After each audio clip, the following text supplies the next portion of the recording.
गंगा नदी के किनारे एक बहुत बड़ा पेड़ था। इस पेड़ पर बहुत से पक्षी रहा करते थे।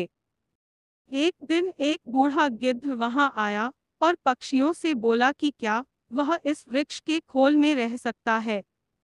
सभी पक्षियों ने बूढ़े गिद्ध की आयु को देखते हुए उसे वहां रहने की इजाजत दे दी। वे अपने हिस्से के भोजन में से भी कुछ भोजन उसे खाने को दे देते। बूढ़े गिद्ध को बहुत अच्छा लगता था।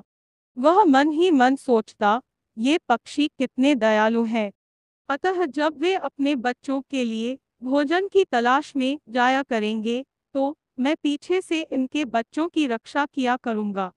उस दिन के बाद से गिद्ध ने उनके बच्चों की रक्षा करनी शुरू कर दी।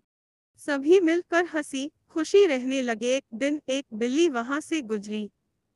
उसने उस पेड़ पर नन्हे पक्षियों के चहचहाने की आवाजें सुनी। उसने सोचा कि उसे यहाँ कुछ छोटे व ताजा पक्षियों के बच्चे खाने को मिल सकते हैं।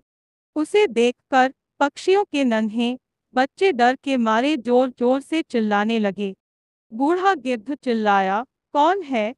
बिल्ली ने सोचा कि यहाँ थोड़ी युक्ति से काम लेना पड़ेगा। वह बोली, सुप्रभात श्रीमान, मैं बिल्ली हूँ। बूढ़ा गिद्ध बोला, यहाँ से चली जाओ, वरना मैं तुम्हें खा जाऊंगा। बिल्ली बहुत चालाक थी। वह बोली, श्रीमान, मैं कुछ कहना चाहती हूँ, उसे सुन ले, फिर उसके बाद चाहे तो मुझे खा लेना। गिद्ध ने सोचा, क्यों न उसकी बात सुन ली जाए। बिल्ली बोली, मैं गंगा नदी के तट पर रहती हूँ। मैं बहुत ही धार्मिक विचार रखती हूँ। मैं गंगा नदी में स्नान करके आपका आशीर्वाद लेने आई हूँ। गिद्ध बोला, मैं तुम पर कैसे विश्वास करूं? तुम मांस खाने वाली प्राणी हो और यहाँ नन्हे नन्हे पक्षी रहते हैं। जाओ, भाग जाओ यहाँ से। बिल्ली ने उत्तर दिया, मनुष्य श्रीमान, मेरा विश्वास कीजिए, मैंने जानवरों का मांस खाना छोड़ दिया है। यहाँ गंगा नदी के किनारे चारों ओर हरियाली है और ढेर सारी हरी वनस्पति है।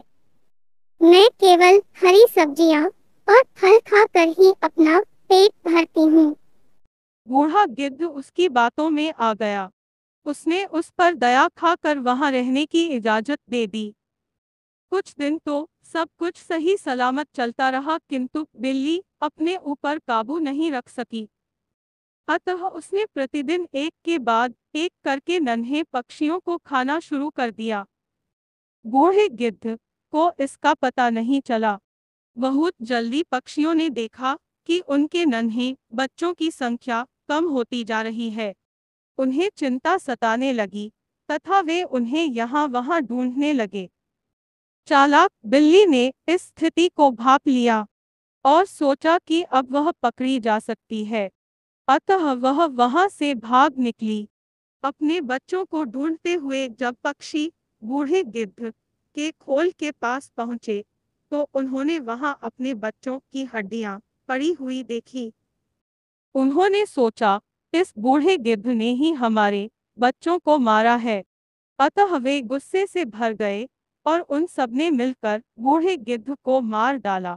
बेचारे मासूम गिद्ध को अनजान बिल्ली पर विश्वास करके अपने प्राणों से हाथ धोना पड़ा।